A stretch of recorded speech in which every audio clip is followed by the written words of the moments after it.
नमस्कार दोस्तों, कैसे हो आप लोग। आशा करता हूँ आप सभी लोग अच्छे नहीं बल्कि बहुत अच्छे होंगे। तो दोस्तों, स्वागत है आपका आज के एक बहुत ही ज्यादा डिमांडेबल वीडियो में, जिसमें अपन बात करेंगे what is sub campus and is sub campus have high fees as compare to main campus and another is I don't want sub campus, is this possible. ये मेनली आप लोगों के द्वारा क्वेश्चन किए जा रहे हैं कि भैया सब कैंपस क्या है और क्या सब कैंपस का फीस हाई रहता है कंपेयर टू मेन कैंपस, और क्या ऐसा पॉसिबल है कि मैं सब कैंपस नहीं लेना चाहता, मेरे को केवल मेन कैंपस में एडमिशन चाहिए, तो क्या मेरे को सब कैंपस मिल जाएगा क्या, सॉरी मेरे को मेन कैंपस मिल जाएगा क्या। तो आज की वीडियो में अपन ये कवर करने वाले हैं और आपका ये माइंड में से बिल्कुल निकाल दूंगा कि क्या होता है सब कैंपस और क्या खराब होता है अच्छा होता है। चलिए देखो कैसे सब कैंपस मिलता है। तो सबसे पहले आईसीआर हमसे ये बोलता है कि आईसीआर आपको केवल यूनिवर्सिटी अलॉट करता है और यूनिवर्सिटी ही आपको सब कैंपस अलॉट करती है। आईसीआर कभी आपको सब कैंपस अलॉट नहीं करता है। तब आप बोल सकते हो कि भैया हमने तो आईसीआर में एडमिशन लिया है और हम आईसीआर से बोले कि नहीं, हमें तो ये यूनिवर्सिटी सब कैंपस दे रही है, हमने तो आईसीआर में एडमिशन लिया, हमें मेन कैंपस में एडमिशन दिलाओ। क्या ऐसा पॉसिबल है? ऐसा पॉसिबल नहीं है। देखो क्या होता है, कोई भी स्टेट एग्रीकल्चर यूनिवर्सिटी है, आपकी स्टेट एग्रीकल्चर यूनिवर्सिटी हो गई, अब इसके अंडर में काफी सारे कैंपस होते हैं। इसके अंडर में काफी सारे, एक तो आपका प्राइवेट कॉलेज हो गई, हो सकता है प्राइवेट कॉलेज को भी इसके अंदर आईसीआर का एक्रेडिटेशन मिला हुआ हो, ठीक है। और दूसरा तरह का इसके अंदर एक कैंपस होगा गवर्नमेंट कैंपस, लेकिन जिसको आईसीआर का एक्रेडिटेशन है जो यहाँ पर नहीं मिला हुआ, ठीक है।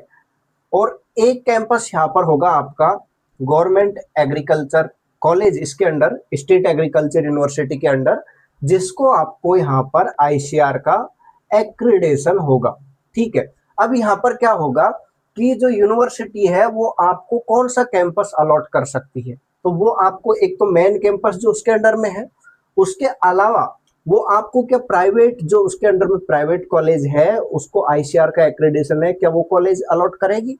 नहीं, वो यूनिवर्सिटी आपको ये प्राइवेट कॉलेज अलॉट नहीं कर सकती। तो पहली बात यहाँ पर क्लियर होती है कि आईसीआर के अंडर जितनी भी यूनिवर्सिटी कॉलेज है वो सारी की सारी गवर्नमेंट है, कोई प्राइवेट यहाँ पर झंझट नहीं है। चाहे उसको आईसीआर का एक्रेडिटेशन ही हो फिर भी वो यूनिवर्सिटी आपको अलॉट नहीं कर सकती। उसके बाद में यूनिवर्सिटी के अंडर में काफी सारे गवर्नमेंट कॉलेजेस भी रहते हैं, जैसे मैं एग्जांपल के लिए ले लूं अपना एसकेएनयू जोबनेर, जिसके अंडर नौगावा अलवर एक काफी अच्छा कॉलेज है, लेकिन उसको आईसीआर का एक्रेडिटेशन नहीं है, तो वहां पर आईसीआर का स्टूडेंट नहीं जा सकता और ये यूनिवर्सिटी भी उस किसी स्टूडेंट को वो कैंपस अलॉट नहीं कर सकती।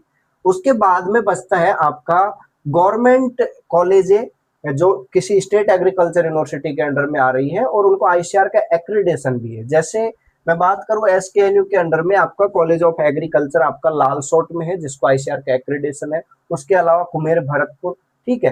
तो ये कॉलेजें हैं, उनको ये यूनिवर्सिटी एसकेएन, मैंने यहाँ पर आपका एग्जाम्पल लिया, तो एसकेएन आपको ये गवर्नमेंट कॉलेज अलॉट कर सकता है, ठीक है। तो ये हो गया फंडा अपना यूनिवर्सिटी का कि वो कौन से कैंपस अलॉट कर सकता है कौन से नहीं कर सकता। अब भैया ये क्या है चक्कर, हम तो मेन कैंपस से लेना चाहते हैं, तो मेन कैंपस लेने के लिए आपको मेन कैंपस के हिसाब से अपना चॉइस फिलिंग करना चाहिए था, ठीक है। लेकिन ऐसा अपन कर नहीं सकते क्योंकि अधिकतर जो यूनिवर्सिटी है उनके सब कैंपस है, और अपन सब कैंपस के चक्कर में ऐसा नहीं कि अपन उस यूनिवर्सिटी को छोड़ दे, ठीक है। अब जैसे किसी बंदे ने यहाँ पर, मैंने यहाँ पे लिखा हुआ है 10 कॉलेजें फिल की, ठीक है, ज्यादा फिल करनी चाहिए थी लेकिन 10 ही। सबसे पहले बीएचयू उसने फिल किया। अब बीएचयू फिल किया तो बीएचयू का तो आप भूल जाओ, बीएचयू में तो कोई आपका ना, तो जिनका हुआ है उनको मेन कैंपस से मिला है, ठीक है। और उसके बाद में बात करें अपन आईएआरआई झारखंड की, तो आईएआरआई झारखंड अपने आईएआरआई दिल्ली है, और आईआरआई दिल्ली के अंदर में 2022 में काफी सारे सब कैंपसेस आपके ओपन हुए थे, IRI Kolkata, IRI Assam, IRI Jharkhand, ठीक है, आईआरआई पटना। लेकिन सारी जगह पर पिछले साल ही यहाँ पर बंद कर दिया, ठीक है। और केवल आपका आईआरआई झारखंड और आईआरआई असम में अभी यहाँ पर बीएससी एग्रीकल्चर चल रहा है, ठीक है। तो ये आपको झारखंड अगर अलॉट हो रहा है तो मेन कैंपस ही अलॉट होगा, कोई सब कैंपस का झंझट नहीं है। पंजाब एग्रीकल्चर यूनिवर्सिटी लुधियाना आपको अलॉट हुई तो ये मेन कैंपस वाला यूनिवर्सिटी, यहाँ पर कोई सब कैंपस का झंझट आपको नहीं देखने को मिलेगा। उसके अलावा मैं आपका बात करूं एचएयू, हिसार एग्रीकल्चर यूनिवर्सिटी, या इसको चौधरी चरण सिंह हरियाणा एग्रीकल्चर यूनिवर्सिटी भी बोला जाता है। तो ये यूनिवर्सिटी में आपके सब कैंपस हैं, ठीक है। और यूनिवर्सिटी टॉप है, काफी कम फीस में अच्छी शिक्षा की बात करें तो गिनी चुनी यूनिवर्सिटियों में ये आती है, और बहुत अच्छा शिक्षा का लेवल, और एशिया की सबसे बड़ी एग्रीकल्चर यूनिवर्सिटी मानी जाती है, ठीक है। उसके बाद में आ जाता है आपका सीएस के पालमपुर। तो सीएस के पालमपुर में भी आपका मेन कैंपस है, यहाँ पे भी कोई दिक्कत नहीं है सब कैंपस के झंझट का, तो यहाँ पर मेन कैंपस मिलेगा, ठीक है। उसके अलावा आपका बेंगलोर, यूएस बेंगलोर आ गया, यूनिवर्सिटी ऑफ एग्रीकल्चर साइंस, जिसको यूजीकेवी भी बोला जाता है, ठीक है। आई थिंक कुछ आगे पीछे बोला जाता है, मैं थोड़ा कंफर्म नहीं है उसको। तो यहाँ पे आपके काफी सारे सब कैंपस आपको देखने को मिल जाएंगे, टॉप कैंपस है, टॉप यूनिवर्सिटी है, लेकिन आपको यहाँ पर सब कैंपसेस देखने को मिलते हैं। उसके अलावा तमिलनाडु एग्रीकल्चर यूनिवर्सिटी, तो तमिलनाडु एग्रीकल्चर यूनिवर्सिटी में भी आपको यहाँ पर सब कैंपस देखने को मिलते हैं। एग्रीकल्चर की मैं बात करूँ तो एग्रीकल्चर में आपको यहाँ पर 7 कैंपस देखने को मिल जाएंगे, include your main campus, okay. Then आता है अपना आनंद एग्रीकल्चर यूनिवर्सिटी गुजरात, तो यहाँ पे भी सब कैंपस है। फिर आता है आपका एग्रीकल्चर यूनिवर्सिटी नवासारी, तो यहाँ पे भी सब कैंपस है। एमपीयूटी महाराणा प्रताप, तो यहाँ पे आपका भीलवाड़ा, बहुत अच्छा कैंपस है। सब कैंपस की बात करें तो इसके अंदर में, तो इस तरह से आपकी मैंने आपको 10 यूनिवर्सिटियां बताई, और 10 यूनिवर्सिटियों में जिसमें सब कैंपस नहीं है वहां पे तो कोई दिक्कत है ही नहीं, और जहां पर सब कैंपस है तो वहां पे आपको सब कैंपस मिल सकता है। अब भैया, क्या सब कैंपस का हाई फीस होता है as compare to main campus, जो अपना मैंने सेकंड यहाँ पर लिखा हुआ था, तो इसका भी आप यहाँ पर जवाब जान लो। देखो, मैं आपको बता दूं कि आपका मेन कैंपस और सब कैंपस दोनों का फीस स्ट्रक्चर सब कुछ आपको एक जैसा देखने को मिलेगा। और दूसरा मैं बात करूं अगर टीएनयू की, तो टीएनयू में तो भाई आपको एजुकेशन लेवल है ना, कुछ सब कैंपसेस ऐसे हैं जो मतलब शहर से हटके हैं, और ऐसा माहौल बना हुआ है वहां पर पढ़ाई का कि मेन कैंपस में जैसी पढ़ाई नहीं हो सकती वैसी इसके सब कैंपसों में हो रही है, ठीक है। तो टीएनयू, उसके अलावा फीस का मैंने बता दिया, फीस का कोई दिक्कत नहीं है, पढ़ाई का भी कोई दिक्कत नहीं है, सब कुछ एक जैसा ही होता है। उसके बाद में आई don't want sub campus, is this possible, तो ऐसा पॉसिबल नहीं है। अगर आपको यहाँ पर सब कैंपस मिल रहा है और आप बोल रहे हो नहीं मेरे को सब कैंपस नहीं चाहिए, मेरे को मेन कैंपस ही चाहिए, तो ऐसा पॉसिबल नहीं है, ठीक है।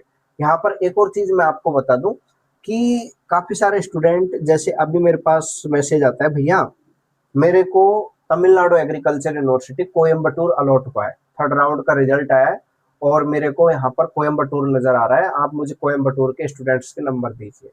तो मैं आपको बता दूं, काफी यूनिवर्सिटी क्या, सारी की सारी यूनिवर्सिटियां, कोई भी यूनिवर्सिटी डायरेक्ट आपका वहां पर जो अलॉटमेंट देता है आईसीआर, वो केवल यूनिवर्सिटी का अलॉटमेंट देता है। यूनिवर्सिटी जब आपको फिजिकल रिपोर्टिंग के लिए बुलाएगी तो वो आपका वहां पर कैंपस का नाम मेंशन करेगी। या दूसरा ऐसा भी हो रहा है, काफी यूनिवर्सिटी आपको वहां पर बुलाने के बाद में, आपकी फिजिकल रिपोर्टिंग कंप्लीट होने के बाद में मेन कैंपस में, उसके बाद में आपको सब कैंपस में भेजती है, ठीक है। तो ये भी आपका चलता है, ठीक है। तो यहाँ पर ऐसा पॉसिबल नहीं है कि आपको अगर सब कैंपस अलॉट हो रहा है तो आपको मेन कैंपस यहाँ पर मिले, ठीक है। अब ये हो गया। अब यहाँ पर बात कर लेते हैं कि भैया किस बेसिस पर सब कैंपस और मेन कैंपस अलॉट किया जाता है।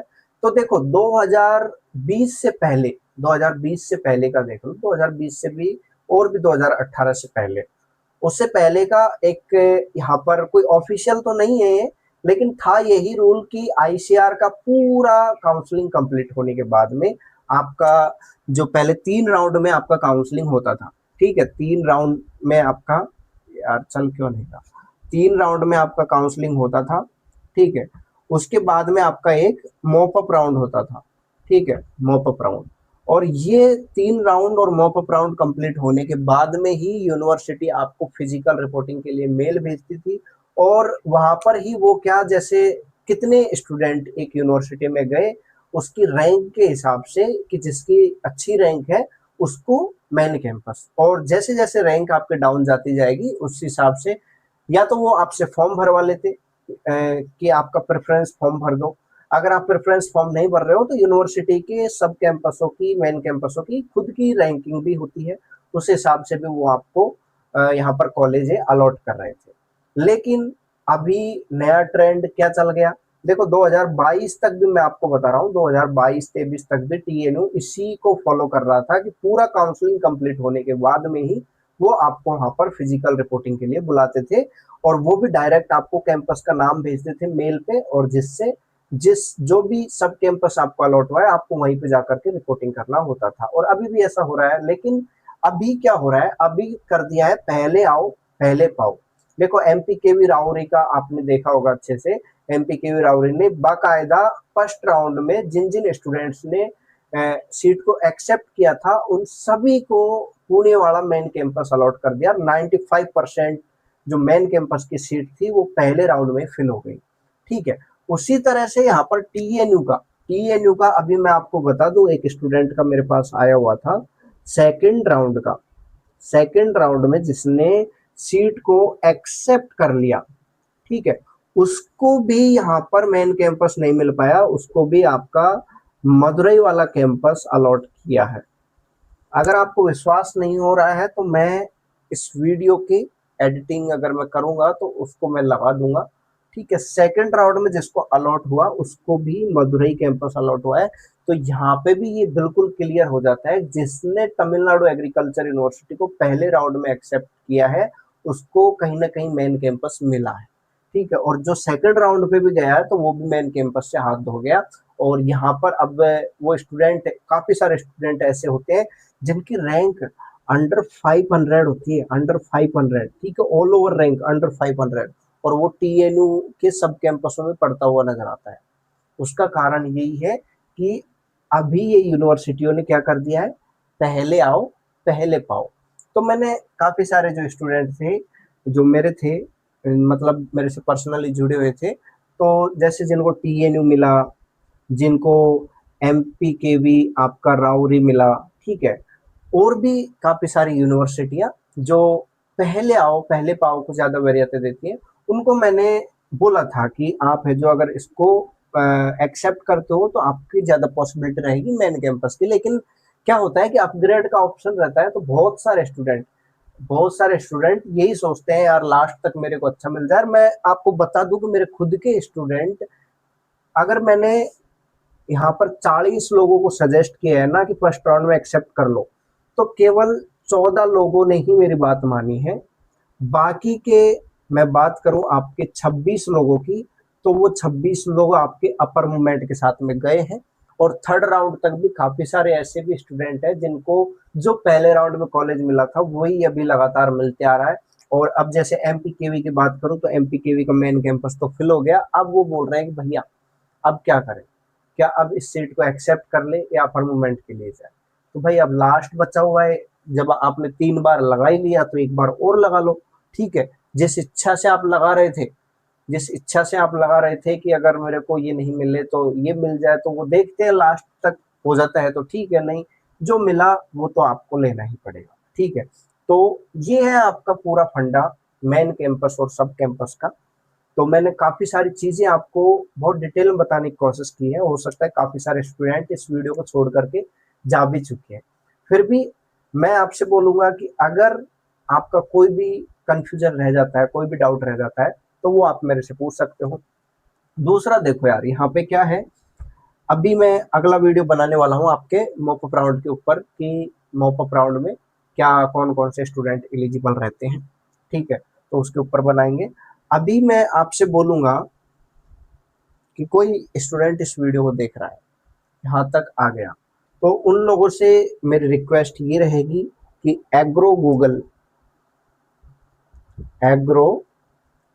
गूगल ने आपका काफी आपको सपोर्ट किया।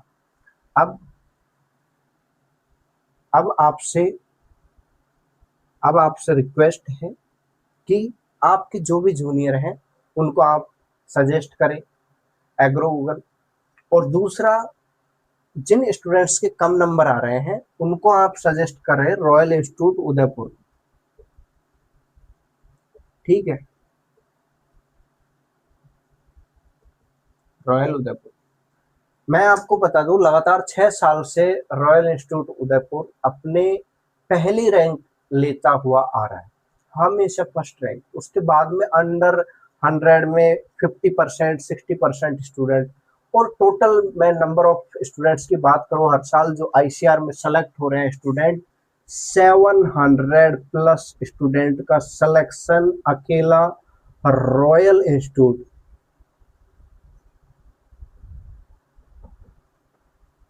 रॉयल उदयपुर आपका यहाँ पर करके दे रहा है। तो भाई अगर आपका कोई भी भाई, छोटा भाई बहन जो भी है, तो तैयारी करना चाहते हैं और अगले साल एक टॉप यूनिवर्सिटी में एडमिशन लेना चाहते हैं, तो उनको रॉयल इंस्टीट्यूट आप जरूर सजेस्ट करें। ठीक है, तो आशा करता हूँ जो भी बातें मैंने बताई वो आपके समझ में आ गई होगी। फिर भी कोई बात अगर आपको समझ में नहीं आई है, कोई डाउट आपका रह गया है, तो कमेंट करें। ठीक है, मैं सारे कमेंट देखता हूँ और कोशिश करता हूँ कि उन कमेंट के रिएक्ट करूँ, लेकिन ऊट पटांग कमेंट अगर आप करते हो, मेरा 22,000 रैंक है, मेरा 24,000 रैंक है, मेरे को अभी तक कॉलेज नहीं मिला, मेरे को कॉलेज मिल जाएगा क्या, तो भाई जो आपने कॉलेज फिल किया है उसी के अनुसार आपको कॉलेज मिलेगा। ये तो है नहीं कि अब मैं बोल दूंगा और कॉलेज मिल जाएगा, ऐसा नहीं है। ठीक है, तो जस्ट वेट करो, फोर्थ राउंड का नहीं होता है तो आप हमारा आगे का जो मॉप अप राउंड का काउंसलिंग हेल्प प्रोग्राम है उसमें भी ऐड हो सकते हो। ठीक है, तो ये था आज की वीडियो में। आशा करता हूँ ये वीडियो पसंद आया होगा। अगर ये वीडियो पसंद आए तो इस वीडियो को लाइक कर देना, चैनल को सब्सक्राइब करना। मिलता हूँ नई वीडियो में नई जानकारी के साथ। आपने हमारा पूरा वीडियो देखा, आपका हृदय की गहराई से प्रेम पूर्वक बहुत बहुत धन्यवाद। Thanks for watching.